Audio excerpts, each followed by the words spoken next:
নতুন রান্না হচ্ছে, ভিডিওটা দেখলে অবশ্যই বুঝতে পারবেন। পেঁয়াজের কলি দিয়ে নতুন একটা রান্না করেছি। পুরোটা ভিডিও দেখে গেলে বুঝতে পারবেন। সবাইকে আসসালামু আলাইকুম। সবাই কেমন আছেন জানি আলহামদুলিল্লাহ ভালো আছেন, আমিও আলহামদুলিল্লাহ ভালো আছি মোটামুটি। তবে অনেক মন খারাপ।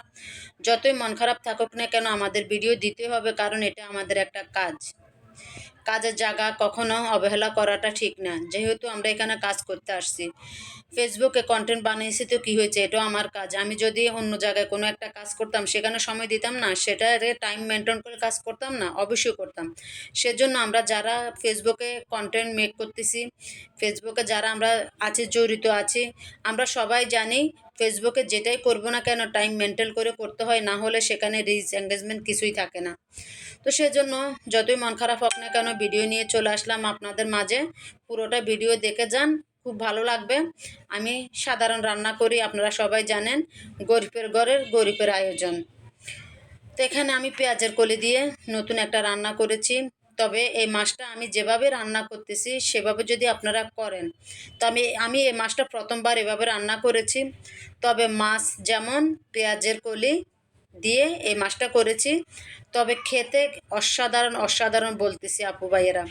যদি খেতে চান এভাবে করে রান্না করে অবশ্যই আমার কমেন্ট বক্সে জানাবেন যে আপু খারাপ হয়েছে না বা ভালো হয়েছে, দুইটার একটা বলে যাবেন। তবে আমি যেভাবে রান্না করেছি কষ্ট করে সেভাবেই রান্না করবেন।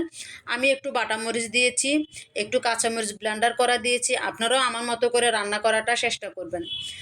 তবে এখানে আমার আবার একটু মাছের মাথা দিয়ে শাক রান্না করেছি।